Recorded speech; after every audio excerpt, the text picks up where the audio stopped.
Have you lost your job? Have you lost a loved one? Are you exhausted caring for your parents, for your kids? Well, you can find immediate relief when you read SHEILAMAC's new #1 bestseller, Bootstraps and Bra Straps. It contains the Boots formula to move from rock bottom back into action in any situation, especially right now. If life has knocked you down, pick yourself up with Bootstraps and Bra Straps. Get your copy at www.SHEILAMAC.com today. Tahibo Tea Club's original Pure Pau de Arco Super Tea helps you build the red corpuscles in the blood, which can carry oxygen to our organs and cells. Our organs and cells need oxygen to regenerate themselves. The immune system needs oxygen to develop, and cancer dies in oxygen. So the tea is great for healthy people, and it can truly be miraculous for someone fighting a potentially life-threatening disease due to an infection, diabetes, or cancer. A 1-pound package of tea is $34.95 plus shipping. To order, please visit lovemysupertea.com. That's love, L-O-V-E, my, M-Y, super, SUPERTEA.com. So the complete website is lovemysupertea.com, or call 818-288-4128, Monday through Saturday, 9 to 5, California time. That's lovemysupertea.com at 818-288-4128. You need a guide to show you how we get through a situation like this, to give you resources and to help you get out of the emotional pea soup fog of dealing with a crisis and the resulting fallout. I've been there, and I'm here to help you. To grab a copy of my new best-selling book, Bootstraps and Bra Straps, the formula to go from rock bottom back into action in any situation.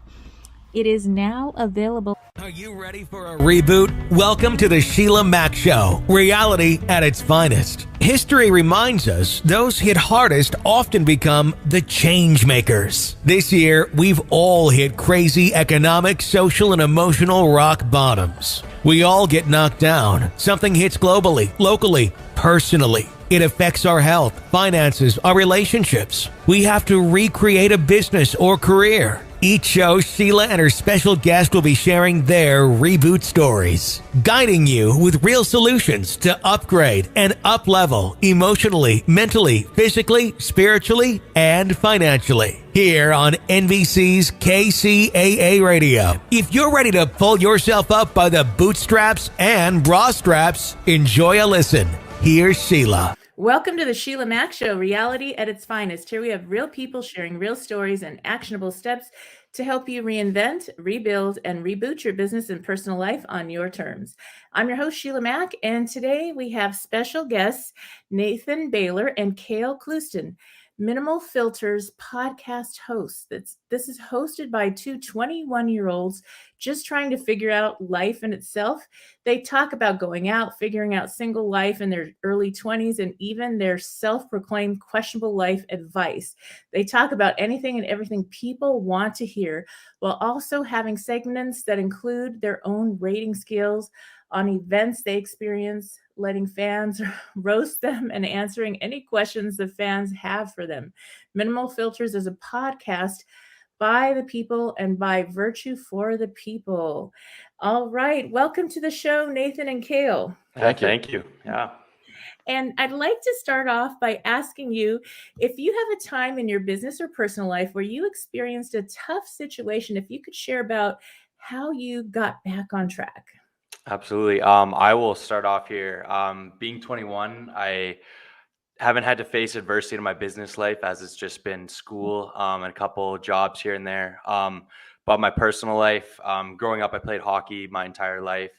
But when I was 17 in grade 12, I suffered a really bad concussion that basically it took me 5 months to recover. But there were certain points where I thought I was never going to become the same person that I once thought I would be. And there was just a lot of negative mental health symptoms that came along with that.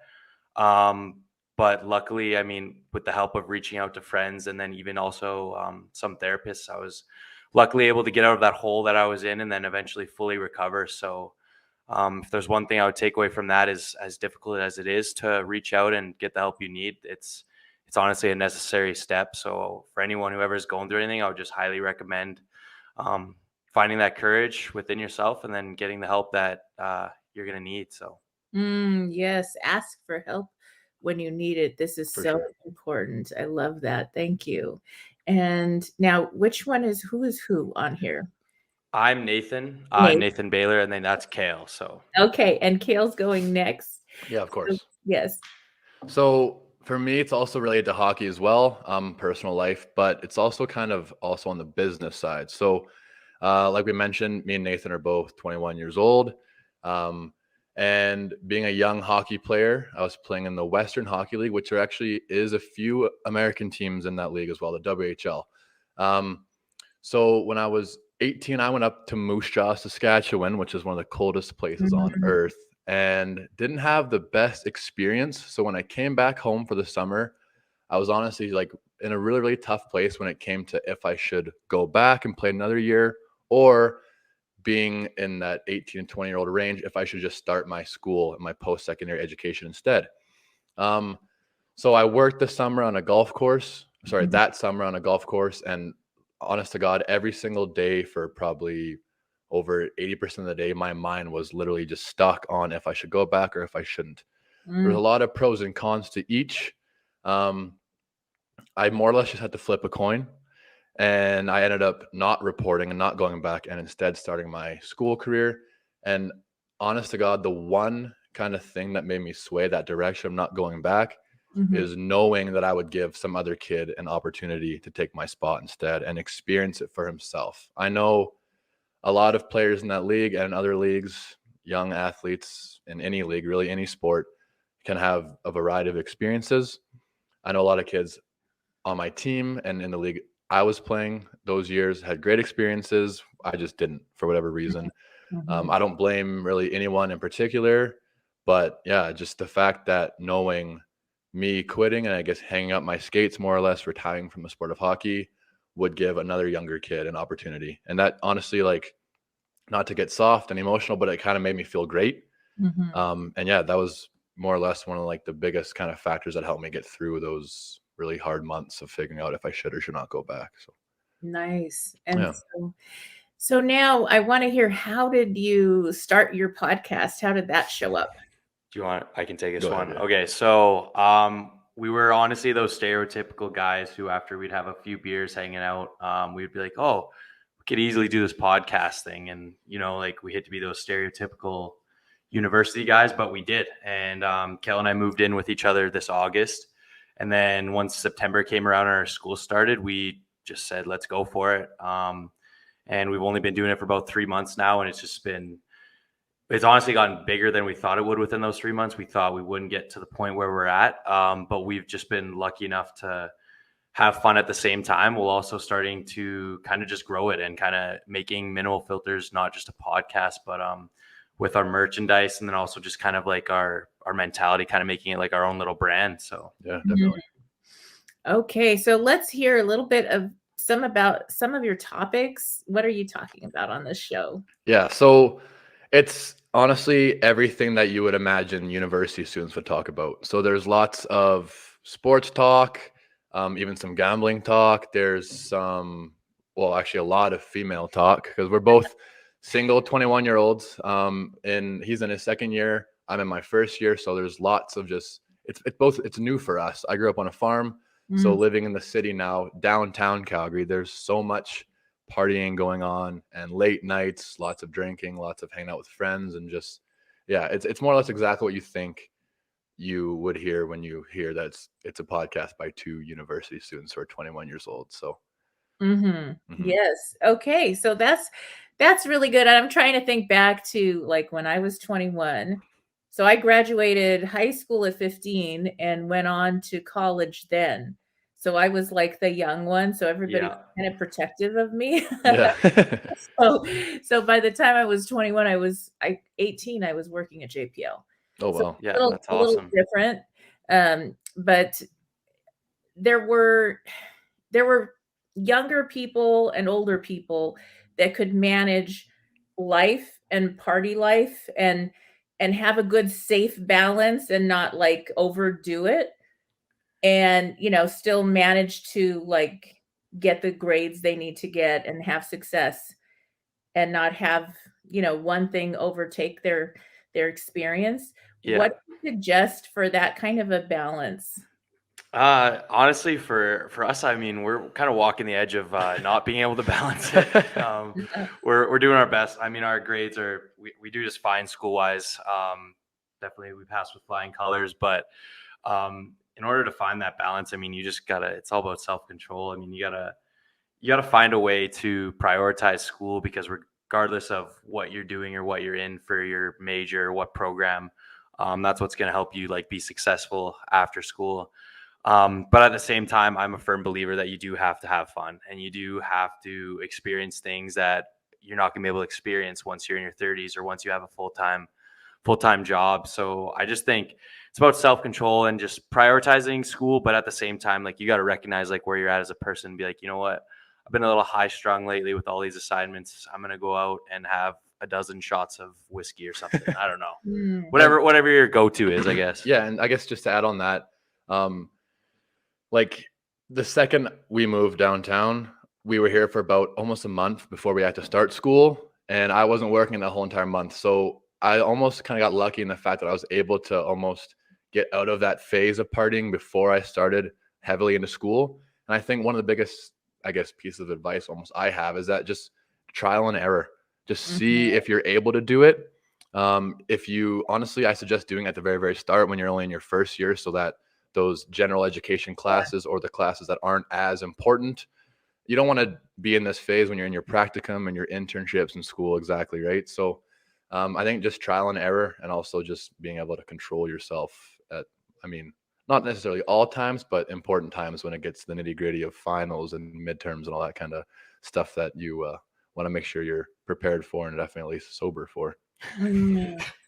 Yes. So one of the things that I did was I took my kids out of high school, and they got into trouble. Like, this is before like pot was legal. I wrote about it in my book, and I have a whole chapter. Okay. And I said, okay, they like got on probation, and we had to go in front of a judge, and it was right before their birthdays, so it wasn't on the record, whatever. And I said, okay, well, I will make a deal. So we made a deal that I would take them on a personal development journey. And so we traveled the world instead. Wow. Honestly, I wouldn't complain about that. Like, yeah, and I told them, I said, you know what, you have a choice. You can like go to boarding school, or you can like go on this tour with me. And so they chose the tour thing, and we studied with great masters, Tony Robbins and Dr. Wayne Dyer, all these incredible people. And we went to India and studied with the monks, and we had a blast, and it changed their perspective. For sure. Yeah. And so when they got back, their friends were like doing the same stuff they did when they left, and there wasn't as much growth. And it was like, sometimes you just got to take time in your life, or take a summer off, or do something, because then you do get responsibilities. And yeah, absolutely. show Yeah. up, and you don't get to do that as much. Now, how are you dealing with the coronavirus? Oh God. So up here in Alberta, they basically been strict throughout all of it. Up until July of this summer, it was basically like full rules everywhere, and then restaurants would open and then they would close. And then July hit, and then we have the Calgary Stampede here, which is like, it's the biggest stampede in the world, and the proclaimed greatest outdoor show on earth. That's what they call it. And it's probably the most fun you'll ever have. If anyone ever like hasn't experienced or hasn't even heard of it, I would highly recommend it, because the amount of people who come in like across the world just for the Stampede is crazy.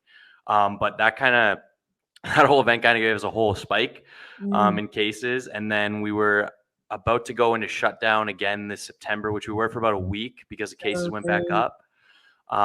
So it's just been a roller coaster since July. Like, we'll go up and then we'll go down. I'm pretty sure we're down now and things are starting to look better. But it's just, fingers crossed, because everything's unpredictable still. And I mean, we're hoping, at least like for the sake of us being able to travel and go do experiences like you said that you were able to experience Mhm. with your children, hopefully that's something that we'll be able to do within the next, like, I feel like I've been saying this for almost like 2 years now, but hopefully within the next few months. But Yeah.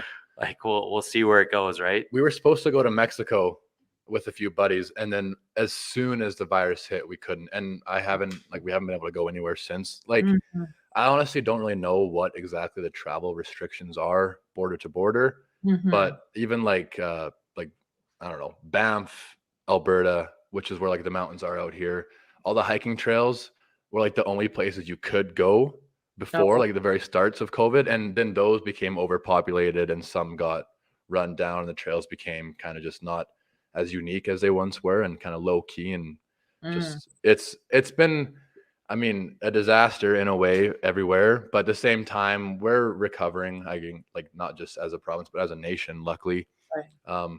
Restaurants are open back up. Most of them are full capacity. Nightclubs are open here now too. And yeah, I think we just got to hope there's no more spikes, because like Nathan said, as of now, I think we're on a down. The curve is like down, I guess, but it's so unpredictable, because I've heard there's new variants now. Mhm. I think Oh, out of nowhere, but I just want it to end. Moral of the story, I just want it to be done with. Just like the rest of the world. So, for you and your friends at college peers, has this changed like your perspective on things as far as caring more about politics or more about, I don't know, all Yeah, the well, that's going that's a on? pretty stellar question. For me, when I was 18, I was always interested in politics. As soon as I was able to vote, I always kind of knew like where my beliefs lied and all that. Um, so I like honestly, I would have to say yes, because this like this pandemic has, like, it's changed the world, right? And no one can deny that it hasn't changed basically every aspect of life, like in some way or another. And if I had, like, as a 21-year-old, people would suppose like that I have no political views and I probably just go to the ballot and just put my ex wherever. I would honestly have to disagree with that, as now I think it genuinely will have an impact for the rest of our lives. I mean, this is only the first of many that they think, and hopefully if the next one ever does happen, and when it does, we'll know exactly how to do it. And you have to have the right people in place to handle those situations. So Yeah, and honestly, I'm glad that Nathan spoke there, because since day one, I haven't really given much thought into politics. All I know is that it pisses me off. Like, there was an election that was held here in Canada recently that didn't change a single thing other than just make more people mad. And I just, when it's on the TV, I watch it, and once it's over, I just stop. Like, only when it's on the TV and when there's elections, I'll pay attention. But for the most part, I kind of have that mindset of, I can't just not follow those rules if they're in place, right? Just like if the gas price is high, I can't just not put fuel in my car. I have to do these things. So yes, obviously my one vote does matter. I know there's some people who say, oh, my vote won't matter, it's just one vote. But if everyone thinks that, then that's when it makes a difference. That's when these, that's politics. yeah, exactly. So there's politics in a nutshell for you. That's so true. Yeah. Yes. Yeah. So then you're the future leaders, your generation. Now I have 5 boys and 1 daughter. And so I have a big family. I adopted three of my own. So this big family, and they're all more compassionate about what's going, like before, they just really didn't give a, rats, but, now it's really important. It's, they're involved in one way or another. Like you said, they're voting, they're thinking about things, because it affects everything so much more than you really think. Okay, well, I vote this side or that side, but it's all kind of the same. Yep. It's kind of your values maybe, but then you realize it affects so much your whole. And that's just a lesson that you basically, I mean, they teach you politics all growing up through school, but I really don't think I ever paid attention during those classes. I just thought it was useless. And now here we are, where I actually kind of think that I kind of matter in an essence, which is, it's kind of a cool feeling, I'll be honest. So. Yeah, and it's funny too, because like we have a buddy who's super into American politics, and obviously we're Canadian. So whenever he kind of brings it up, I'm like, it doesn't matter. We can't go and vote in America, but at the same time, I understand why he's so upset, because there's so much in America that affects Canadians, and then vice versa, so much in Canada that affects Americans. So it's like, yeah, there's two different political views, and there's American politics and Canadian politics differ in many ways, but they also definitely contribute to each other in one way or another. So I think it is very important. But like I said, it just makes me way too mad, and I got time or not enough time to worry about that stuff. Right. Unless it's on TV, because I Yeah. have no choice. So I had my first son, and he had some speech problems, and they wanted to put him in a different class than the other kids, and it was just stupid stuff. And so I got really passionate about helping equal education for all in the United States and worldwide. For sure. So I ended up campaigning for about 20 years total, and helped open many charter schools and schools like that in maybe areas that couldn't afford a really good school. Wow.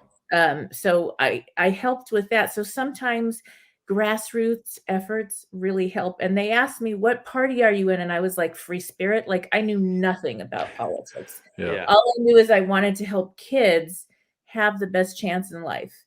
And so so you don't really have to know a lot about all that. If you care about something and you just do a little bit or get involved with whatever, then it makes a big difference. Yeah. And it has this is kind of the one thing that I've been lucky to learn kind of over the last, honestly, I would only say within the last year, and I'm only 21, but I think if you're like a good person and you have like the right motivations, and then if you work hard, I think you'll be successful at anything you try to do. Like if you have those two ideas of being a good person and having the right ideas along with working your ass off, I mean, it's going to make a difference. So. Yes. Now, okay, what advice would you give to maybe, I don't know, 18, 19-year-olds who are just looking at starting college? Maybe they took a year off and now they're just going to get started. What advice would you give them? Well, there's one piece of advice that I was told a lot growing up when I had kind of troubles trying to pick my degree. So the degree I'm in right now it's sports and recreation management. And more or less the reason why I chose that is because like I said, have been playing hockey my whole life, and sports are a huge part of my life, something that I want to dedicate. Like what sports gave me, I want to give back in more or less, right? And the one piece of advice that I actually do tell people already, even my peers, people who are older than me that are in school, is that there's no such thing as wasted education. So if you enter a degree and you find out 2 years later it maybe isn't for you, or you're failing those classes and you want to try something new, no matter if you're in economics and you switch to management or anything, there's like this almost like a pyramid, I guess opposite of a pyramid. There's nothing at the top of education. There's anything you learn those first 2 years can go the longest way in the rest of your education. Yes, you'll end up spending more money, but it's money that you'll pay back eventually. Obviously, student loans are there for a reason. Everyone more or less has to take them. But yeah, so the one piece of advice I have is that there's no such thing as wasted education. When you started using hand gestures, I was hoping you were going to like build a pyramid. They're the building blocks of success. Yeah, definitely. I can just say a quick one. For me, it's like care about school and like care about your grades, care about how you're doing in your classes, what you're learning. But whatever you do, don't overstress yourself or overwork yourself. I know too many kids who are in university who are burning out, and a lot of them are just having mental breakdowns. But make sure you take care of yourself first, and then your school will come along with it. So like I said, there's too many kids nowadays who prioritize school way too much, even over themselves and their body and mind. And I think if you take care of yourself first, then your school will come along with it. So. Definitely. Yes. Yeah. So one of the first events that I brought my kids to was a business mastery, which is a Tony Robbins business event. And we get into teams. And I wasn't allowed to have my young teens on my team. So they got to go to another team, and they were on like a winning team. And there was this young guy, maybe 23 years old at the time. And he said, why do you both have an attitude? And they were like, oh, he told us we had an attitude. And then later on, and if your team loses, you have to get on stage and explain why you're losers. So, Yeah. oh no, we're not losers. Oh hell no.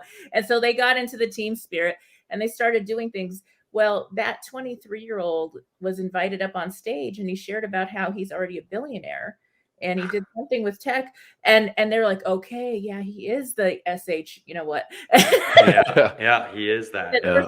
Oh, he thinks he's all that. And he's like, yeah, he is all that. And so that was the thing. You have a choice. Yeah, absolutely. And Yeah. it was a choice. And not only I think he dropped out of school. So it wasn't about his grades. He just started playing and doing things that he loved, and he started making a lot of money. That's awesome. And most people that, went to, Harvard or Stanford or whatever, because he just was doing what he loved. Yeah, for Yeah, sure. exactly. Yeah. Yeah. But he also had that personality of really focused and doing what he needed to do, like just playing that game and getting on the team. They wanted to be a winning team. Yeah, That's no, it's awesome. crazy. Yeah. Yeah. So it was fun. It was fun. And that's the thing. Grades are nice, but nobody's ever asked me, when you went to college, did you get an A or a C? Yeah. Did you get a B? Yeah, C's get degrees, and that's what I tell everyone who's like struggling. I'm like, hey, like, don't worry if you did bad on that test. Like, C's get degrees. So I mean, Yeah. And that's funny don't too. worry about it. I even actually have one of my professors. I have a pretty good relationship with him now. I have him for 2 of my classes this semester, so we get along. And he actually, in front of my whole entire class, about 120 students in a big lecture, he said that at the end of the day, your grades don't really matter as much as you think they do. Yeah. Like we had a midterm season about a month ago, and I think there was a lot of students who didn't do too well. Everyone passed, but there was a lot of students who were kind of down, and they're like, I thought I did better. My prof was like, yes, I'm going to keep that grade because that's what you got, but overall, it doesn't matter. Like, I know you're a good student. If anybody ever asks me outside of school, or if I'm networking, if anyone says, what is this person like away from school and how are they as a person? That's more important when it comes to like building your life outside of education. Mhm. It's just, it all matters. Like, first impressions go a long way too. And that could honestly, like you said, that one young guy who's now a billionaire, he just found something he loved and the education didn't really matter. Yes, it matters, but not as much as people stress about. So true. So true. So for me, I go to school. I was in and out of homes, homeless, foster care, graduated and emancipated at 15 and went to college at 15. By the time I'm 18, I'm working at JPL computer programming. And I got permission to take the programming classes without passing the math first, because I didn't want to take math if I didn't like programming, and I was doing it for the money. Yeah, right. So I Exactly. talked myself into getting the classes and the certificate. I never did have to take those tests. And at one point, there was a couple really super smart students, and then the other students paid those students and they cheated. Uh-oh. And they all got caught. Well, I didn't cheat. And the teacher knew it because my program took 2 pages of, like algebra formula, and everybody else's was a half a page because, I was doing like longer math. And so with that, I passed. And that was really wonderful because the smart kids that were smarter, that they actually cheated with those other kids, they didn't have the self-confidence to go knock on the door of JPL NASA that sends the ships off in space. Yeah. That's where I got my first job. That's awesome. And I was there 3.5 years. And then I actually went private programming for another few years until I opened my own stores and did other things. But I was paid very well. And those other people were much smarter than me in that field. But they weren't smart enough to knock on the door. Yeah. And that's So just it. initiative, right? Mhm. And I think the younger, like you found it at a young age. And I think that luckily we're 2 guys who, I think we have that same kind of initiative. And like, it's funny, like people always say like being a people person, and like, it doesn't get you like that far if you don't have the right tools. But if you have the right tools and you're a people person, I mean, the sky's the limit, right? Like what you did of like going to JPL's door and like getting a job, I mean, that really just tells you like exactly what you have to do to be successful. Yeah. So it makes a difference. So what is it? It's taking the fear out. And I think that's the beauty and the wonderful thing about being in your 20s is that like when I was in my 20s, fear, there was no such thing like that. Yeah. No, what fear? I could just do whatever. And that gave me a lot of, I had my business failures. I tried things that didn't work out. I'd course correct. And I was just having fun. Exactly. Yeah. Yeah. And I mean, like you said, like that's the great part about being in your 20s. Like, I mean, that's one of the reasons why we did this podcast. Cause like worst case scenario, like when we're 40 years old, I mean, we'll tell our kids that, hey, Uncle Kale and I had a podcast. Or I mean, maybe who knows, like this ends up being something that we can kind of work towards and kind of keep building. So we're excited. I mean, and like you said, being in your 20s gives you that opportunity. So. All right. Now, what advice would you give parents listening in that have people your age that are going off to college and they're like, okay, I have like a whole chapter in my book on parents and like kind of letting go and treating your young adults as adults instead of babying their young adults and that whole new relationship that happens over time. So what advice would you give parents helping you? Yeah, well, the first piece of advice would be definitely send them grocery money. No, well, I mean, truth be told, yeah, that helps. But I think the biggest piece of advice for parents with, I mean, I guess kids going off and would be like, they're not going to be gone forever. Like, let them experience their own life kind of away, because I mean, those parents, they did the same thing when they were young too. I mean, I hope so, unless they were stuck at home until they were 30. But yeah, just like let their kids, like, so luckily we still live about 45 minutes from our parents. So we have more of an opportunity to see them on like a current occasion. But even if your kid goes off to a different country for school, they'll come back. They'll be back for Christmas. If not, they'll be back in the summer. Let them go live and explore and experience what life is like away from the nurture of their parents. Yeah, I don't think I could have said it better. Like one of the first weeks we were here, my mom was calling me probably every single day. Yeah. And there was one day I was like about to hop in the shower and she called me and I was kind of just pissed off because I was going to hop in the shower, and we ended up not talking for a week. And she said, well, I don't want to bother you anymore. I go, no, like you can bother me just on occasion, you know, let me kind of figure things out and kind of live my own life for now. So yeah. Yes. Yeah. And it's a tough thing because imagine have you ever had a puppy? Yes. Yeah. You love your puppy. This is like 1 billion times more. Yeah. And all of a sudden your puppy like takes off on its own and you're like, what the heck? That's my puppy. What do I do without it? Wait a minute. And then you've just lost your puppy, you know, and you've lost this job, this full-time identity. And so there's a loss. And it's hard. So remember that. Absolutely. No. Yeah. Absolutely. Remember that. Give the parents a little extra time, and you'll be glad you did it later. But because there's you're like, thank goodness I'm free, and they're like, but wait. Yeah. No. And I made sure that, and I still make sure that I do kind of put myself in their shoes. Yeah. I couldn't imagine how hard it would be. Like when I went and played hockey in Moose Jaw, Saskatchewan, I was only gone for a year. And like I was saying at the very start, it was a tough decision. And truly one of the main reasons also why I stayed and decided to stay home instead was because of family. Yeah. And I miss them, and I didn't get to see them. I only saw them maybe 3 or 4 times in those 8 months I was playing hockey. Whereas here, luckily, I still see them on like more or less a weekly basis. Yeah. Whether it's going back to my the home I grew up in where they're still living and visiting, or if it's meeting for dinners and stuff. But yeah, I think when I first got out here, I was very involved in the city life, and I wanted to explore it as quick as I possibly could. Yep. And for those first few weeks, I might have not been in full communication, or at least as much as they would like me to be. But I make sure I put myself in their shoes, and I try. I mean, I miss them too. So it's not just like I'm doing it for their sake, right? I'm doing it for myself as well, because I love my family, and it's nice to stay in touch and stay close with them.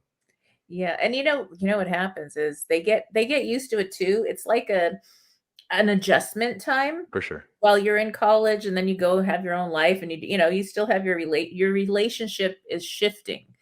And then like your room is gone, and that's like their party room, and they're Yeah. all adult stuff, and they're having fun, and it's all Yeah. good. But it takes that, like, it's a transition. Mhm. And so, as they're discovering their, new different life as adults, parents, and you get to go do your own. And so it's just a transition, but it's kind of a fun time, and open conversations are really helpful, because sometimes you get angry, and sometimes the parents get angry, and it goes back and forth, and it's like, no, but that's not what it's really about. Yeah, exactly. And like you said, like it's not only are we finding ourselves as young adults in the world, but they're finding themselves without having to take care of us. And the best way to put it is, like you said, it's a transition period. Yep. And the best way to do it is just talk. And like after we had our little like week break from each other, I just said, look, like I'm totally okay, like with you calling me like every day or every couple days, but like just know like there are gonna be times when I'm busy, or there are gonna be times when like I just don't want to talk, and you just have to accept that. And she understood, and like it's just all about communication, and that's with everything, right? So Yeah, that's so nice. Now, what are your goals for the future? What do you see for your podcast? Yeah, definitely. Well, I guess when I think of my future, I definitely do still see this podcast. Like Nathan was saying at the start, it's grown more than we ever thought it would in the first 3 months. Like, I don't know if you can see my shirt, but we have our own merch. Our hats are about to come in. Actually, they did come in.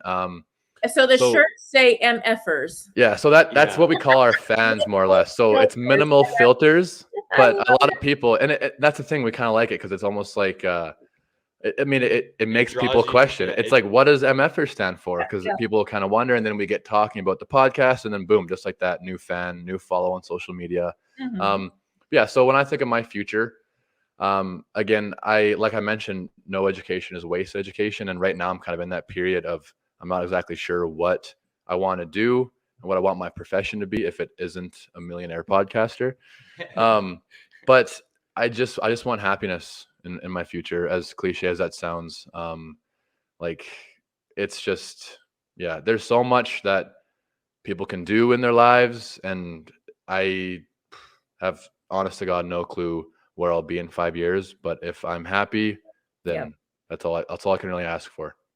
So my future, I hope this podcast does well. I don't have any, when it comes to my future, I don't have any closed mind. I just kind of keep it open in regards as to where it's going to go.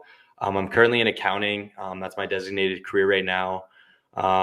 We'll see where that goes. I think it's where I want to be, but the amount of people have told me, don't keep your mind shut, and like if you end up being like miserable with your career, like don't think you're stuck in it. Like have the courage to go to where you think you want to be.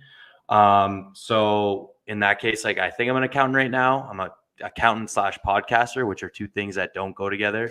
Especially considering our podcast is kind of explicit when you listen to it. But my goal in life, Kale's he said his is to be happy. My goal ever since I think I was 17 was to be able to like be financially stable enough to have a cabin and a boat for my family and I to hang out during the summers.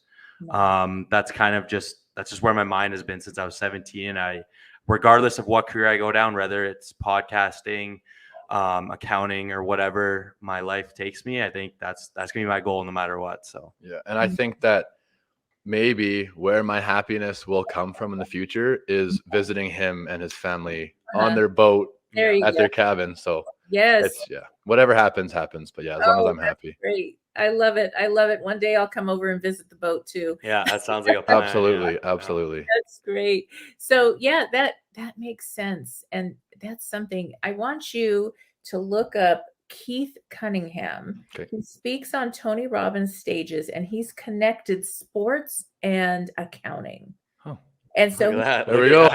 He uses accounting, and he calls it the scoreboard, and everything is related to sports. And it's because my youngest son got into accounting when he heard that man speak. Cool. Yeah. And it was like, I love accounting. And I was like, who the heck are you? Yeah. You know, like Yeah. it was like out of the blue. And that's what it was, that just the way. So you'll be surprised how you can combine things that you thought didn't make any sense. For sure. Yeah. So that'll be fun. Cool. All right. Now we're coming to the end of our talking time. So I'd love for you to share where people can hear your podcast and a little bit more about that. Yeah, so our podcast is available on basically all platforms, Apple Podcasts, Spotify, Google Podcasts. We also have our own website, minimalfilters.com. Our social medias, our Instagram is minimal_filters, and then our Twitter is minimalfilters. Our podcast, like we said before, is about a couple of university students just trying to figure out life, while also embarrassing ourselves at the same time with our stories. It is probably considered an explicit podcast as we talk about going out, our interactions with girls that may or may not involve kissing them, and a couple other things. You may want to listen in. Yeah. And I'd say that's about it. I think that basically sums us up. Yeah, perfect. All right. Well, thank you both for being a guest on the show. And for those tuning in, we'll be back after these messages. Awesome. Thank you. Thank you. All right, so take a listen to our friends here, the Minimal Filters podcast. It's on most major podcasting channels. That's right, MF Minimal Filters. All right, enjoy. If you are just tuning in, this is NBC's SHEILAMACSHOW here on KCAARADIO, the station that leaves no listener behind. I'm your host, Sheila Mac, and I have some news for you. Yes, you. I'm celebrating my 3rd year now on the station and will be expanding the show to a global network as well. You may now find the Sheila Mac Show on all major podcasting channels, and if you have not subscribed to my YouTube channel, all the episodes are now available for viewing there as well. And I'm asking you for a quick favor. If you like the show, please help support the spread of this reboot channel on YouTube as well.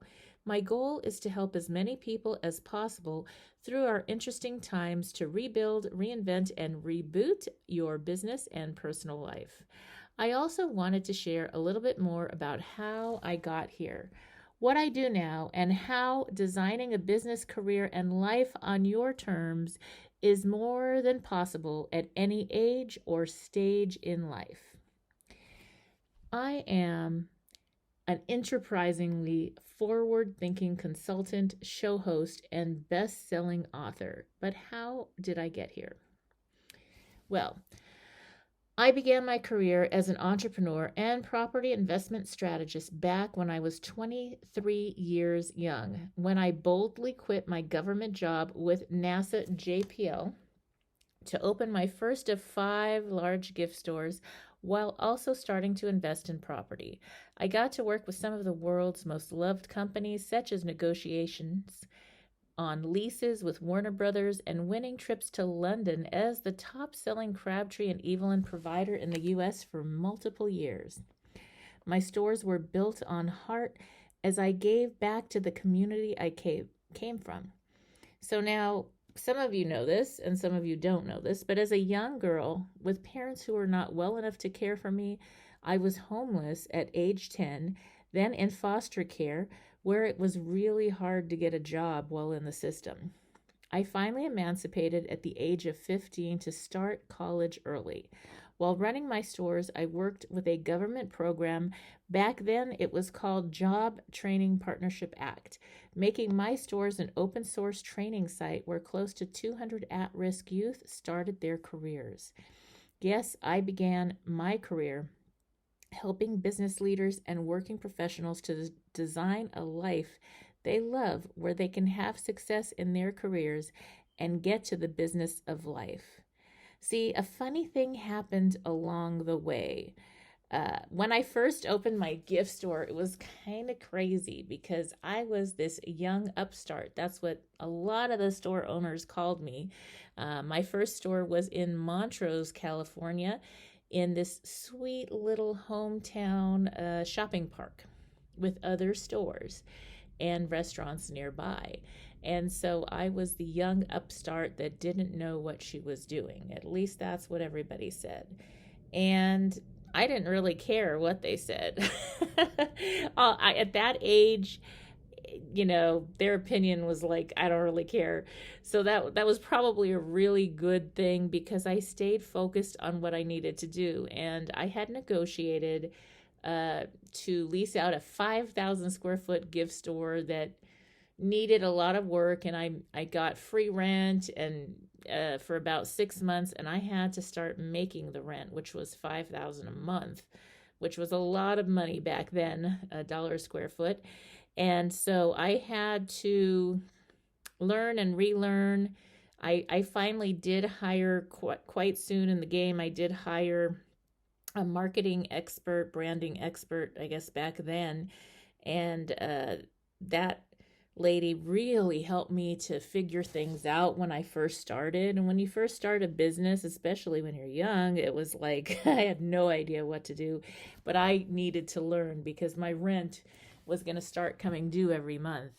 And over that time, I started having more success. I did crazy things, like stayed open until almost midnight every night, along with the restaurants who were very close to my store, while everybody else closed shop at about 5 or 6 p.m. So I was making more money from the start, and I just really, my store was to help my kids, and the products I sold was whatever the community wanted. I sold lots of things to people in the entertainment industry.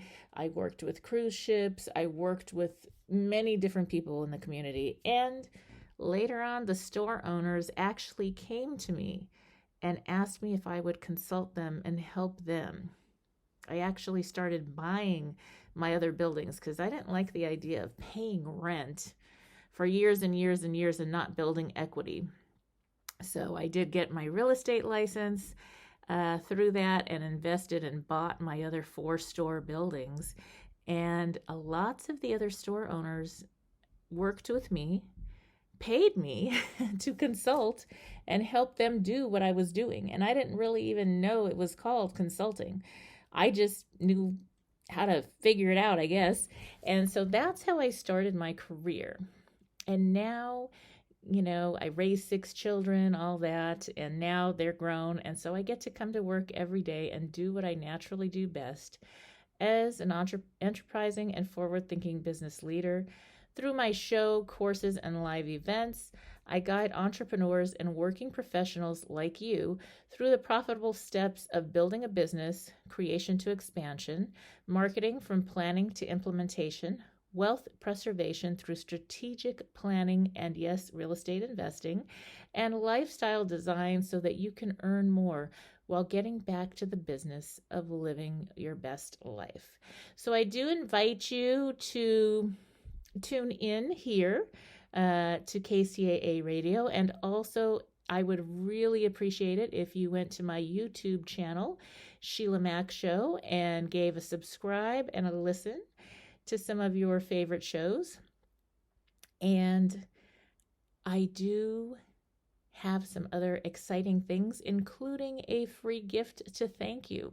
So if you go to www.sheilamac.com, that's SHEILAMAC, SHEILAMAC.com, there you can get a free gift to get started on your reboot this year. And now, back to the show. All right, I have found something magical, something new that I am loving. At this stage in my life, I have been switching to the cleanest, best, healthiest makeup, shampoos, facial products. So I did find an incredible makeup line, and they have been around quite some time. It is called Beauty Counter, and if you go to beautycounter.com/SHEILAMAC, SHEILAMAC, or SHEILAMAC.com, and at the top of the menu, look for Natural Beauty, that will bring you to the site where you can learn about the specials and give clean beauty a try. I am just loving the difference it's making in my face. And one of the things that was really bothering me was a lot of the other products. I could not find eye makeup that wasn't irritating. So this is really like one of the few products I can actually wear around my eyes. And so I'm really loving everything. It makes my skin feel really clean and fresh. And so give it a try. Again, SHEILAMAC.com/natural beauty to learn more. Necessitated. You need a guide to show you how we get through a situation like this, to give you resources and to help you get out of the emotional pea soup fog of dealing with a crisis and the resulting fallout. I've been there, and I'm here to help you. Out of the fog. If you weren't emotionally bound up in your situation, you would have more clarity. You would be able to see your best options for dealing with whatever comes up. If the version of yourself who has already walked through this rock bottom and come out the other end could go back in time and give you, the you right now, some advice, what would she say? Would she tell you to slow down, to stop rushing, that you don't have to have all the answers today? Would the future you recommend not making any major decisions without reviewing them first, particularly while you're still in the fog? Would she tell you that normal is going to look different for a while, but that you will feel normal again? In case we haven't invented time travel by the time you read this book, I'm here to tell you all of the above. I developed the Boots formula to help you learn to make choices, have a life shift, and make great things happen based on your individual values and best life vision. A change is going to happen, and it's worth it. There's a stage where it feels like everyone in your life is picking at you. Life itself may seem like it's trying its best to stop you from doing whatever you want to do. All you hear is, "That's a stupid idea," and "That's never going to work," and "Who do you think you are?" One of the hardest things for people to do is to realign and possibly walk away from anything and anyone that conflicts with their value systems. But you are going to discover that power within yourself. Through the activities and examples in this book, you will discover your true north and will be able to easily do what is needed to move forward with your life. Anything that hurts you, that doesn't resonate for you, that fights against what you want and believe in, you are going to give it the boot. Once you have turned your rock bottom moment into a positive, beautiful life shift, you can live your life on your terms. Your life will probably look different, but you get to design it this time. You are taking your life back, and you are in charge, not anybody else. Sooner than you can imagine, you'll be in the career of your dreams or the relationship you always wanted. Because you are going to learn to develop healthy boundaries. Because you are going to do things differently along the way from here to there. You will begin to attract the people, the job, the place to live, all of the opportunities that align with who you are, your essence, your truth, not anybody else's or even society's expectations of the way you're supposed to be. Once you have accepted that you are in charge of living your life and you begin to embody living your truth, people are going to see you. They're going to be inspired by you. Then you're going to hear, "Hey, can you show me how you did that? I want to do it too." When you assess your peer group and up-level according to your life purpose and vision, and once you have created a life shift for yourself, whatever that looks like, your life is not just full, it's fulfilled. Not only do you get more and better sleep, you wake up feeling rested and happy. You know that you're doing what you need to do. Yes, sometimes your heart will call you to leave certain friends or family members in order to find a more aligned peer group. From what I've seen, however, The ones who leave always return to lead their family and friends to success. Because your friends are more in alignment with your beliefs and value system, they support you while also pushing you toward your personal best. Life still involves work, but as a whole, it feels far more effortless. But you don't have to wait for the right person, right job, or right investment opportunity to show up. You can start living now so that every moment as you go forward through the process of recovering from rock bottom and redesigning your life is one more step to being the best version of you, the one who came. All right, if you are looking to reinvent life on your terms, if you are grieving, experiencing financial turmoil, career shifts, relationship problems, parenting, elder care, victims of abuse, breaking free from an addiction, or seeking an overall business and lifestyle redesign, then you may need a reboot. It is not fits all, just like a pair of boots or a bra. So the formula is designed to help you through any situation.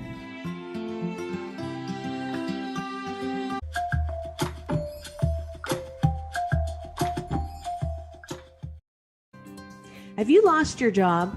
Have you lost a loved one? Are you exhausted caring for your parents, for your kids? Well, you can find immediate relief when you read SHEILAMAC's new #1 bestseller, Bootstraps and Bra Straps. It contains the Boots formula to move from rock bottom back into action in any situation, especially right now. If life has knocked you down, pick yourself up with Bootstraps and Bra Straps. Get your copy at www.SHEILAMAC.com today. Tune in again right here on KCAA, the station that leaves no listener behind.